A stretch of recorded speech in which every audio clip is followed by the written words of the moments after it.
land. One of them says Tierra del Fuego, which is sort of Spanish Latin for land of fire. And there's a lot of maps from the 1500s about the 4 Bargus Islands in the North Pole. I could show you these maps for about an hour. I've been sent tons of these off people who are into modified history. What are these 4 islands at the North Pole? And what happened in the 1700s? They just ripped all these out of the history books. Why would all these people doing cartography put these four islands at the North Pole? There was a book, I think it was a Norwegian fisherman. They say it was fiction, but when you read it, it's written like a real tale. He says he went fishing to the north, it was in the 1930s or something, with his son, and they went through this door, this mountain, and they came to this beautiful place with these tall humans. They spoke of this mythical place in the north. Yeah, sounds crazy, but you can look at the Greek myths of Hyperborea at the north, the Tibetan myths of Shambhala at the north. You can look at the Tartaria myths in North Russia of mythical places in the north, and they speak of this place called Hyperborea at the north.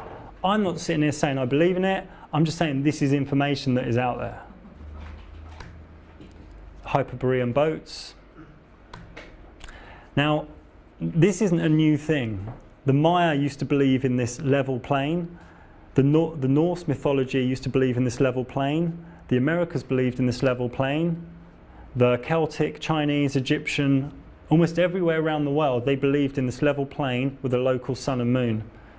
And it's just 500 years ago, these Jesuits came in and they pushed this in. Greek, Dionysus. Even some ancient Christian art shows like stars close, sun and moon close. Some Kabbalistic art, this is from the 1940s, again shows this sort of dome. A lot of mysticism in Hermetic alchemy, Hermetic philosophy shows this sort of reality is enclosed, or at least that the sun and moon are close. A lot of us looking into this are believing in electromagnetics, torus fields. So we're in some sort of torus field that's generating electromagnetic energy. The northern lights only come out of the north. I really believe they don't exist in the south. I think this is a lie. I've never had proof shown to me that northern lights exist in the south, Australia Borealis, whatever it's called down there. I believe they're just they're a part of this torus field. There we go, an electromagnetic torus field. But again, this is very new. There's not that many people looking into this. In Sydney, they've got a giant map like this for no reason in a park.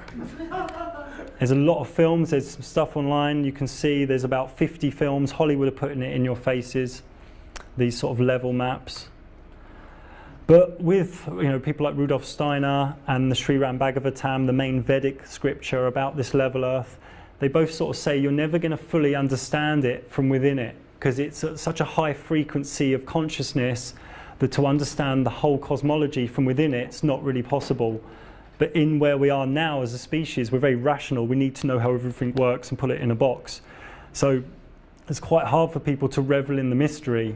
But with this cosmology, we do have to, at the moment, revel in some of the mystery because we don't have all the answers. But some of these people said this a long time ago, we're not going to know it all. But some people freak out, like this woman. She says, you don't know, you don't have the complete replacement, so she freaks out. That's a common reaction in today's world, and it's not the first time you see that. So a quick look at the sky luminaries. The sun. I don't know what it is. I don't know. I could theorize for hours, but don't know what it is. A high frequency, maybe interdimensional projection, we don't know what it is. But it acts like a rainbow. Everyone who looks at it gets a different experience of it. So if I stand next to you and we both look at the sun, you'll see something a little bit different to I will. Everyone sees it a little bit differently, and that acts like a rainbow. The sun also creates this annulema over the course of a year. This again doesn't really work on a globe with the 4 crazy motions. This works very well on this map. So I got sent this a week ago. There's these very intelligent astronomers who are on this level plane. They know the ball Earth's a load of rubbish. they've been modeling the sun, and they're creating a torus field energy with this sun. And they're saying, like I spoke to them a while ago, they're saying, yeah, it's individualized for each human observer. So this idea of it's a burning lump of gas in outer space, this is just miles away from what we're believing. And they're starting to model it. Yeah, some sort of electromagnetic, we don't know what it is. It's beyond our comprehension at the moment. But with budget, we can find out more. The moon, again, we don't know what it is, but we know it's there. We experience it. We experience that it lights itself. We're running on time, but in my free moon book, it's free online, I have a whole chapter on proof that the moon illuminates itself. And I'm happy to accept emails and be debunked. Now the moon, we know this if they go around above us, which is what's happening. New moon, they're together, the sun and moon. Full moon, they're exactly opposite. So that creates like an electromagnetic handshake, together, opposite. Now I just want to just open you up a bit, because we always say, I don't believe it's Coca-Cola in a glass, but I'm saying, we say, oh, the craters on the moon. We don't really know that they're craters. I'm not saying they're not. I'm just saying open your mind a little bit. This is a potato with electricity running through it. You know, I'm just showing you that it might not be craters. You've got to really open your mind. We've got these labels, and it's just labels. One thing we do know is the sun and moon are the same size. I mean, some people actually believe that the sun is 400 times bigger and 400 times further away, and it's just a random coincidence that they line up. And that's crazy. That's, for me, really crazy. Other sky luminaries. This is a fake image from NASA where they said they were looking at the Earth. This is the best photo of Saturn I know. These are people with really good telescopes. I believe this. This is Saturn. Anything that shows these great rings, this is all fake. This is the best. That's fake. This is real. This is the best telescope that I know of, and this is what you see. You see a white thing. Jupiter, fake. Fake. This is apparently Jupiter's moon from NASA. But when you actually get the best telescope you can get, this is what you see. Something in the sky, a luminary. These aren't moons, these are luminaries, and they just follow Jupiter around. So Jupiter's moving, and these little lights just say, yeah, I'm going to hang out with you, Jupiter. There's nothing to believe they're a moon. They're just lights in the sky that hang out with Jupiter. Yeah, that's true. So you can do, there are people who are doing a lot of study in Venus, Mars, Saturn, Neptune. You can't land on these things. These are non-physical. They want you to believe it's gas and rock. These are like, okay, with stars as well, they're flickering. If you watch stars, they don't look like a sun at all. They're flickering in the sky every 10th of a second, pulse, pulse, pulse. And I've seen fractal geometry, like really beautiful fractal geometry. This is repeatable science. This isn't me just talking nonsense. This is repeatable science. Now this star is interesting, Arcturus. You actually have a hole in the middle of it. It's like a donut, and these rings spin. This is repeatable science. You can get a good telescope and watch this yourself. This is actually the same star pulsing. There we go, the stars are not suns. A friend sent me this recently. He's got some really good kit. That's a star. Some people say maybe there's some sort of water up there. I don't know for sure. But it could be construed as acting a bit like that. Sololuminescence, if you collapse an underwater bubble with a sound wave, it produces light. You can actually create these stars in water. Going back to the moon, you can see, people in the UK and Australia can see it at the same time, which doesn't work on a globe, but they see it rotated. Same with Orion. Let's pick Orion. People in the UK and Australia, you could say Canada and Chile, different parts of the map. They see it upside down, and the reason for this is because it's quite close.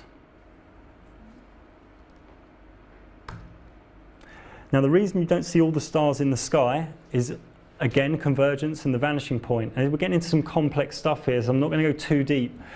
We could be here hours. But when you walk further north, you see more northern stars. When you walk further south, you see more southern stars. It's not to do with the curve. is to do with your vanishing point, the line of convergence. It's like if you walk further down a road, you see more of the road. That's what's happening. A bit like this. This is kind of brutal, but kind of like this. This is why everywhere in this reality can't see the North Star, Polaris, because of the vanishing point. But what the mainstream world says, it says it's because you're going across the curve. But it's just like the boat thing. It's not the curve, it's the vanishing point. Now, I don't want to get into deep stuff, but we'll just do a minute on this. So, it's believed that the stars are rotating. It's around 23 hours, 56 minutes, one rotation. But different places on the south, like Chile, South America, South Africa, can all see the same southern wheel. So we have a northern wheel in the sky and 3 southern wheels. These southern wheels are kind of identical. This has been an issue for people like myself looking into this cosmology. We haven't got a fixed solution on this yet. But it's highly probable, here's the issue we have again, that these 3 places, okay, the map's not right, something like this, we don't really know where Australia is, but these 3 places see the same stars looking south. It's highly possible there's some sort of refraction stroke reflection going on, because when the north stars revolve, these southern stars revolve. And the thing that makes me think this is a reflection stroke refraction of the north wheel is because it moves at exactly the same speed. It does 1 revolution every 23 hours, 56 minutes. I think that number's right, I'll come on to that. There we go again. If you twist that piece of paper, those stars, that warping will rotate as well. It's highly possible a solution to this southern stars issue. How is this done? It's a glass. Oh, yeah, okay. it's a glass, a dome glass. But then it could just be the same wheel duplicated. I mean, you drive past a field of sunflowers, you go, yeah, there's many sunflowers that look the same. No one freaks out with that. So maybe they're just duplicated star wheels in the southern sky.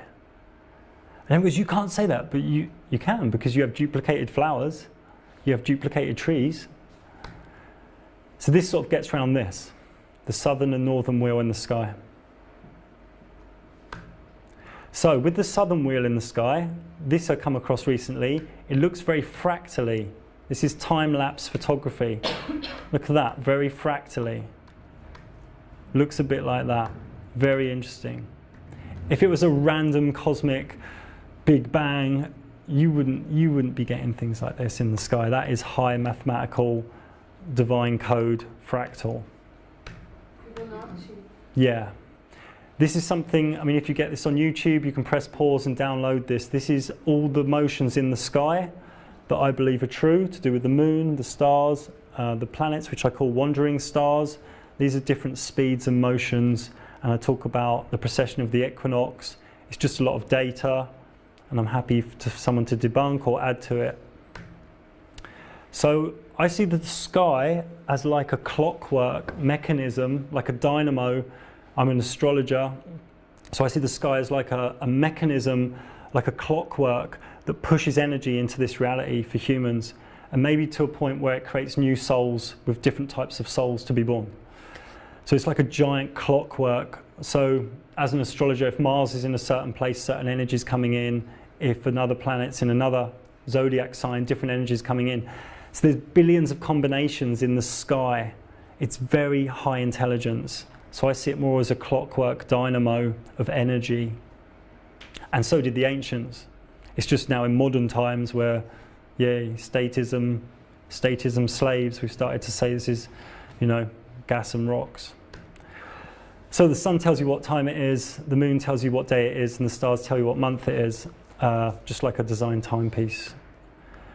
I'm a flat earth astrologer, and I was an astrologer before, and I really had to do some deep thinking, and what I found with clients is the astrology works better. I've changed a few things to fit this model, and I'm getting much better results with clients. And there's a video on YouTube on my channel about the astrology changes I've made. They're only small, about 10–20% changes.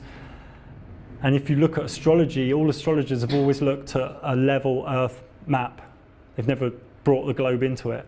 Diagrammatically, it's always been a level Earth in the middle. yeah, astrology, if you want to learn a bit about yourself and you're into holistic, alternative sort of things, astrology is a big, big key. It's repeatable. It's a pure science. I've had meetings to do with money before and I've moved them to a certain date, certain transits. Boy, it really works, yeah? This isn't Mickey Mouse. But in the magazines, they want to make you think it's a load of rubbish. But you can use astrology. It's powerful. Also, with the sky luminaries, there are systems like the Kabbalah, where they talk into, they're invoking and evoking spirits in planetary spheres. Systems like Hermetic systems like the Arbatel, where they're looking at the sky luminaries very differently. Meteor showers. There was one a couple of weeks ago. People believe these are rocks in the sky trying to get into this atmosphere. No, none of these meteorites have ever come into the atmosphere, and they say they burn up on entry. Now again, none of you have seen a meteorite shower, a meteorite go up from the horizon. For me, these are wisps of energy, wisps of light. There is no evidence to suggest these are rocks in outer space.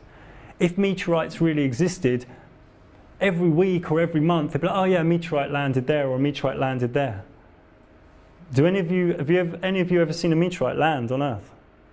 No? Have you ever seen it on the news? No? If you do, it'd probably be BBC, a load of rubbish.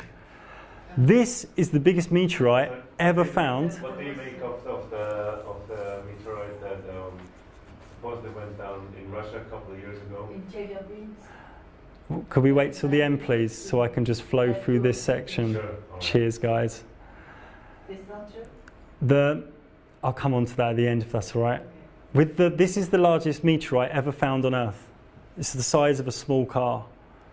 And then automatically you think, well, what about these giant craters? I've never known anyone that's seen these things fall from sky. I'm not saying they don't, but I've not seen enough evidence. This is the biggest one. What they say is with these craters, they say the meteorite vaporizes. They say it just vaporizes on impacts. You've got these giant craters, nothing there. But then they say, oh yeah, there's a meteorite here, come and see it. You pay your $20, you go and take a photo, it's a tourist thing. There's not enough there for me. All these meteorites contain the same amount of nickel, cobalt, the same amount of metals. If we were flying through space, meteorites would all be very different. They all wouldn't contain the same amount of metals, the same percentage of the same amount of metals. There's something not right here. Could they be sinkholes from the past? Highly possibly. They could be some sort of sinkhole that happened a few thousand years ago, a few hundred years ago. I don't believe these craters are caused by these lumps of metal that vaporize. I've not seen enough evidence, but they teach us all this is fact. If meteorites landed here, you'd get one a month. Oh, a town got hit by a meteorite, 50 are dead. That would be a normal story once every few years. I've been here 42 years, I haven't heard that story once. The eclipses are probably the toughest part of this model, this true cosmology that I've been looking at, and I cover different theories of this in the free moon book I have on my website. The mainstream model we looked at earlier doesn't really work. I'll just cover this bit quickly, and if you're interested you can look more into it, because it would be a 2-hour chat just on the eclipses. There's the book, Flat Earth Advanced, the Moon, free to download. The lunar eclipse is when the moon goes up and down. The sun goes round on the ecliptic. The moon follows the ecliptic. It can go 5% up or 5% down. When it crosses the ecliptic twice a month, that's a node, that's a lunar node. Now, every now and then the lunar node, new moon, is at the new moon. Therefore you have a lunar eclipse. When they're usually at new moon, full moon, sorry, let me backtrack a bit, get my breath. This is full moon, lunar eclipse. The sun and moon are opposite. You don't get a lunar eclipse every month because the moon is up to 5 degrees or down 5 degrees from this ecliptic. Once or twice a year, it will be on the ecliptic. So you'll get, in my opinion, an electromagnetic handshake or prana handshake between the sun and moon that makes the moon go through all its phases in like 10 minutes, an hour. It's got nothing to do with the shadow of the Earth. The moon does it itself, and I believe it's from an electromagnetic handshake due to its alignment with the sun at a full moon. Again, most full moons, the moon misses the altitude of the sun. This is in depth in my free book. Solar eclipse. Again, we saw earlier with the strange shadow how the mainstream model doesn't really work. Again here we see these strange, at the top on the globe, these strange patterns. At the bottom we see it works well on this level model.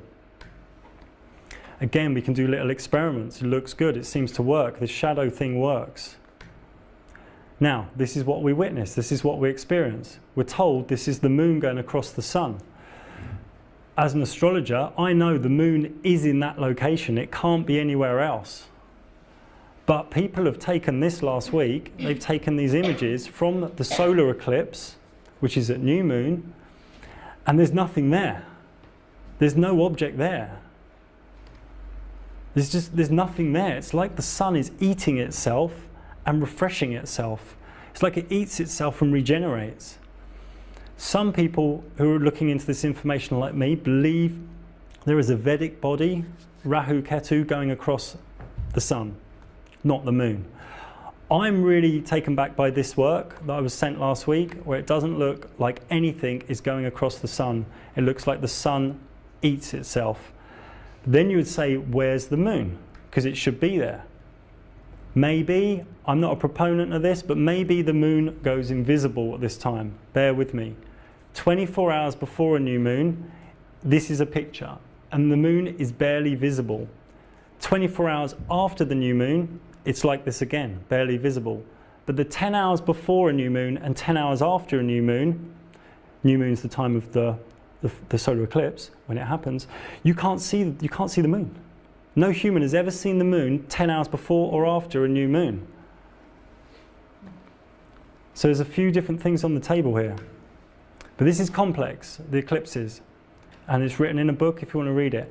Other people took these images the other day, orbs, some strange things in the sky. I know Santos Bonacci, another guy who looks into this work, he's a strong proponent that there's these translucent discs in the sky doing some divine dance and going across the sun. I can't rule that out either. There's some strange shadows, shadow snakes. I can't really work out why these occur. I don't think the official story is very good. This was sent to me. There's a lens flare on the left, but bottom right of just before the eclipse, what's that? But just before the eclipse last week, most of you probably know there was chemtrails, a lot of chemtrails in America. So maybe Ketu is the archetype for the lunar node, a place in the sky. Maybe the sun eats itself when the lunar node is at the sun at a new moon. Maybe this is the sun refreshing, reinitializing, going into a new cycle. And I know how crazy that sounds off the bat to the rational man. So why now? Why it matters? The internet, simply the internet. This is why it's happening now. We've all got the biggest encyclopedia at our fingertips. Quick. We can digest a lot of information onto our phones. Internet. Underwater cables. We're all on very quick internet. And if we choose to research something, we can research it. We don't have to get these books off of the state anymore. It could be Age of Aquarius, an Age of Revealing. We could get more esoteric. This sort of Age of Revealing where a lot of people are waking up to the fiat currency scam with its inflation and its debt, interest. This sort of, some of these terror scams. It could be happening now because the fiat currency thing is starting to wobble. It could be one of these bloodlines in this sort of elite wanting this to come forward. One of these bloodlines could be like, let's bring this out now. And this is my face when someone says, why does it matter? Well, where am I? It matters. I want to know where I am. It's the human mind always wants to know what's across the hill. What is this place? Where am I? Where am I having this experience? It's kind of like more important than, golf or other things. It matters because they're stealing money. A lot of money, 19 billion. I mean, they've stolen other trillions, which I spoke about in a video. Where's all these trillions of pounds going? Trillions of dollars. They could be taking it to other lands. They could be terraforming. You can't spend $5 trillion here. It's impossible. You buy a few houses and a few boats. Yeah. You probably could spend some of a few trillion here, but not all of it. Where's all this money going? We're living in a fake reality, I believe. This matters. They're putting us into a fake reality. They're putting your children into a fake reality where we could be hit by a meteorite and blow up, where the sun's going to explode. Kids are getting lied to. TV's lying to you. It matters. Big toxic companies are lying to you. It matters because the whole house of cards could come down. I mean, institutions, people won't want to pay tax, the universities, the government, trust. This brings down a lot of the house of cards if people work out they've been lying about where we are. Why are they lying? Why the lies? Who benefits? Well, they're hiding something. I'm being sped up now, just for the camera. Time's running out. They're hiding who we are, and they're hiding where we came from. That's the bottom line. They could be hiding free energy, hiding a creator, hiding spirituality, hiding more land, hiding resources, hiding that you're special in the center of the universe, hiding what's in Antarctica. Promoting atheism's a reason. I'm not associated with any particular silo. I feel that I'm a spiritual being on a path, but they're promoting atheism, which is the belief that something came out of nothing and turned into dinosaurs. Yeah, an atheist, yeah. Don't you believe in divinity? I don't believe in silly magic. Who created the universe? It came from nothing. This true cosmology is toasting the globe in atheism. I get a lot of emails about this, and I've had people having massive Kundalini awakenings just off of this sort of this information. So like, oh my God, it can't be random, and then pop, the Kundalini's shot, and these people are spinning out. It's like popcorn.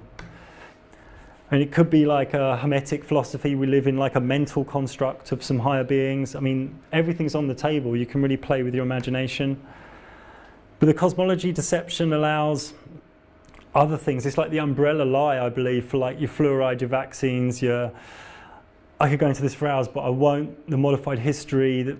There's a lot of other lies that are allowed to flourish under this cosmology lie.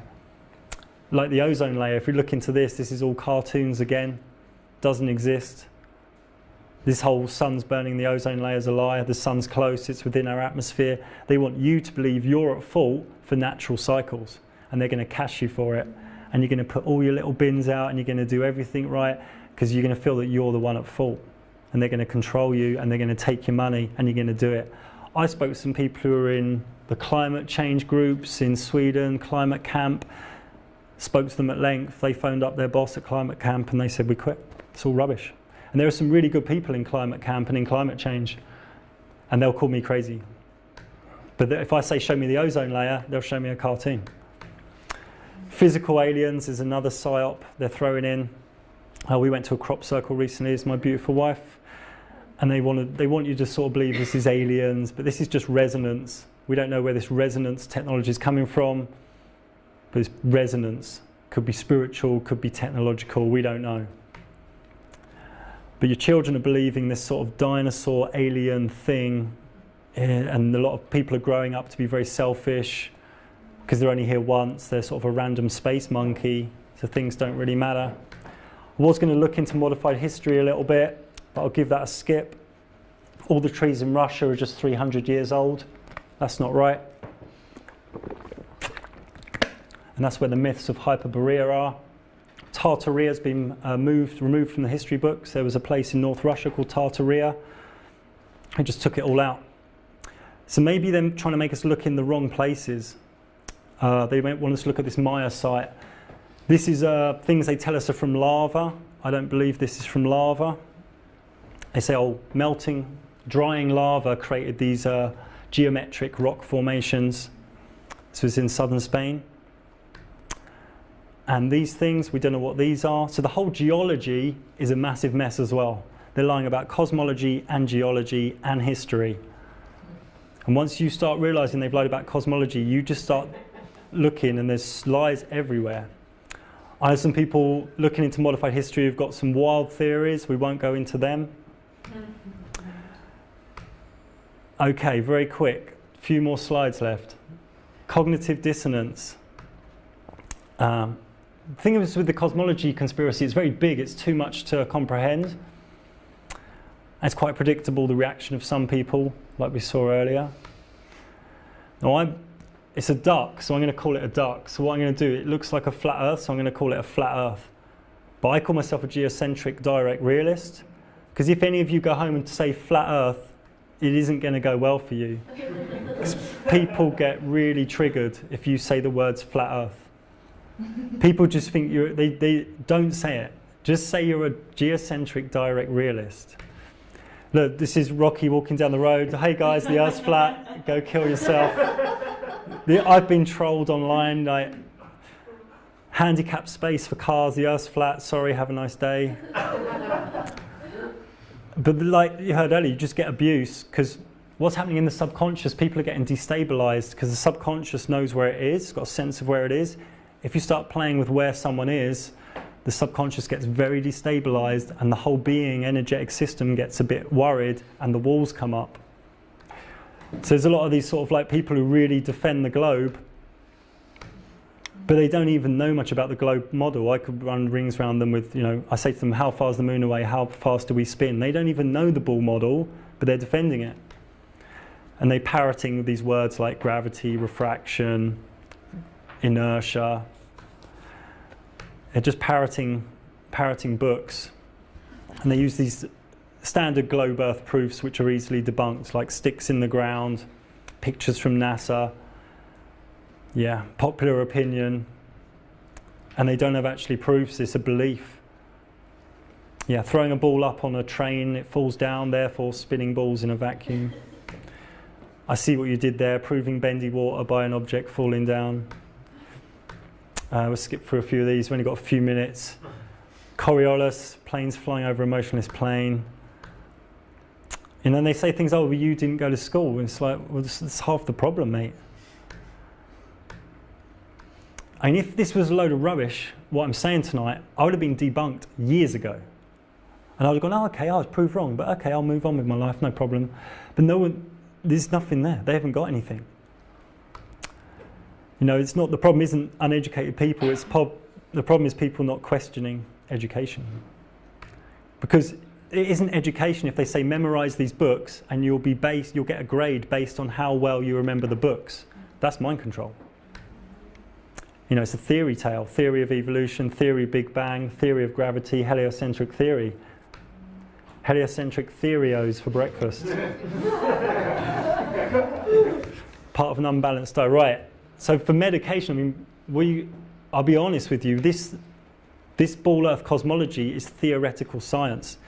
It's religious because it's belief-based, it's faith-based. It's almost, going at a stretch, cult-like. Because if you look at the definition of a cult, it's an intense interest or devotion to an idea. And the spinning ball is just that, it's just an idea. And there are people who don't believe the government, but believe NASA. But NASA's a part of the government. The government lies, you still trust NASA, you're only diet woke. The truth's no longer hidden because people are hiding from it. But some people, they start really spinning out when they research this. They start really like, am I on a ball, am I on the flat? And it takes 2-3 months. If you see any of your friends, I worked out this procedure, really helps. Just give them from behind, quick one. Really helps.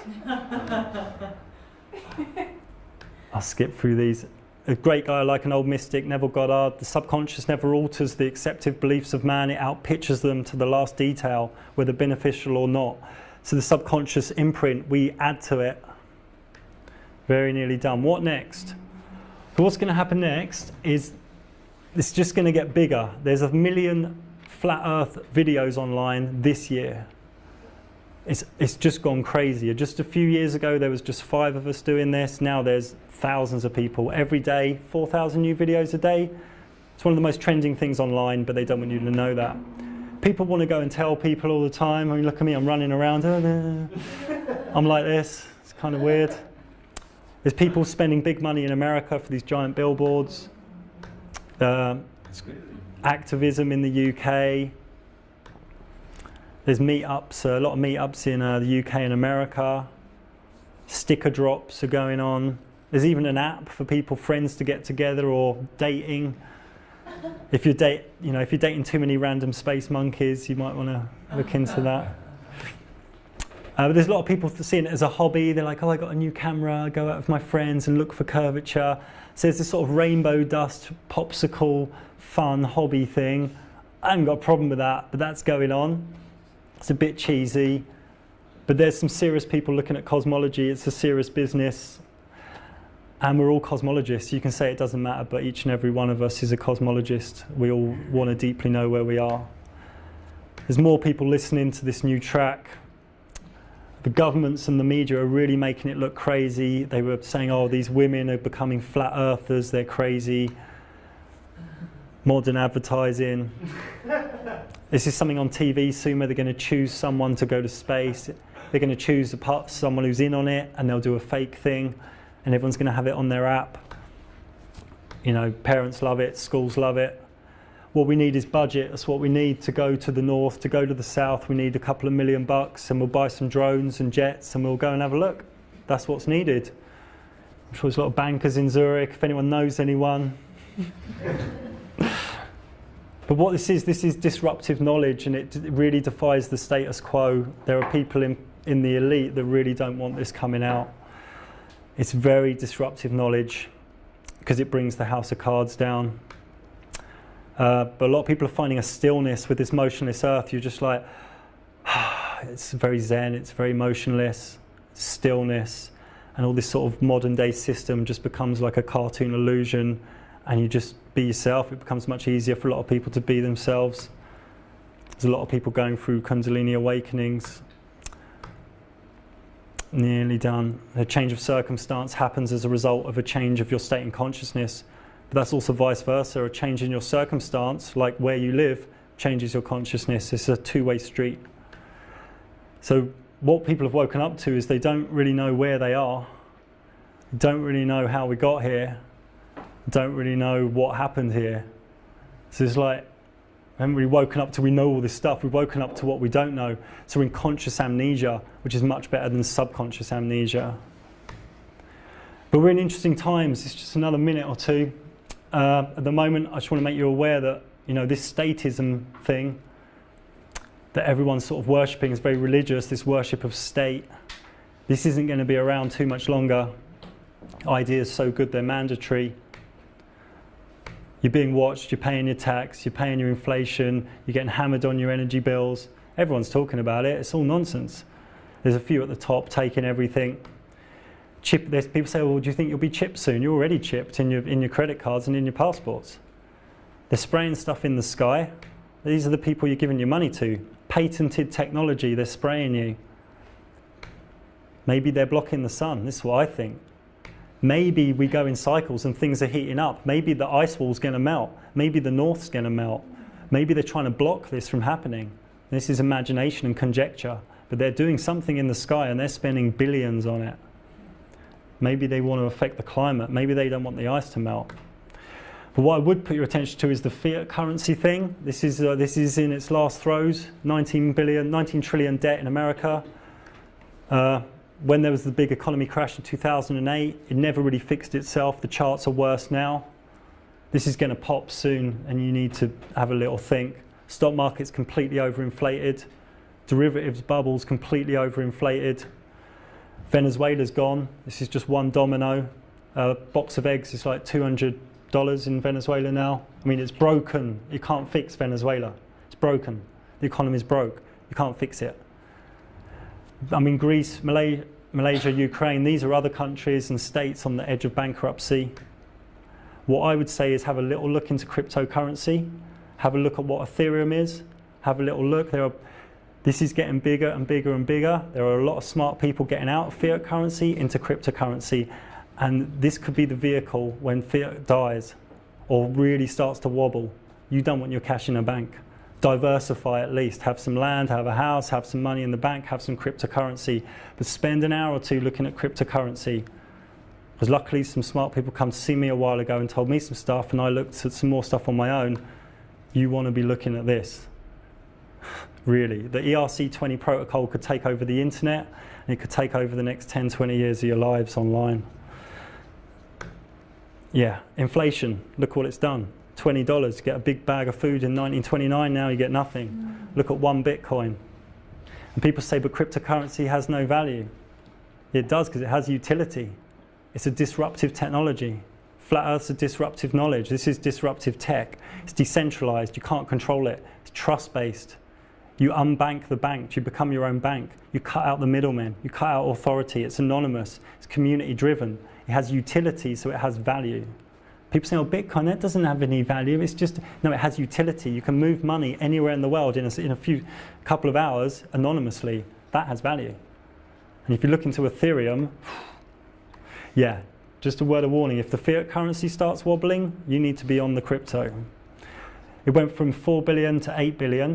It was at 8 billion a year ago. The market's gone up to 150 billion in a year. And this is going to go to 1 trillion by 2020. As fiat goes down, crypto goes up. That's how it's modeled. So if things get wobbly in the world, you want to have a few crypto coins. But with all this talk, and thanks for bearing with me, I know it's a long one, what I'd say is we're all talking about externally, where are we in the universe, but all that really matters is where am I internally in the universe. That's like the most important thing. But they're sort of linked. Because if you're on a spinning ball and you're a space monkey and you're only here once, that's going to affect where you are internally in the universe. So have a little think where you're at in the universe externally and internally, because it's really more important internally. And I had to rush the last bit, but I will leave it there. My work's at wakeywakey.com. The YouTube channel's Wakey Wakey. It's had about 1 million hits, so 1.5 million hits. There's a lot of people, more people are on board with this sort of work than not. Have a look. Look into other people. I don't have all the answers. Don't ever follow one person. Look around. Look and see what other people are saying. I'm just one guy. But I can tell you that spinning ball, that's a load of rubbish. That's nonsense, mate. And I'll just leave it there. So thank you very much for your time.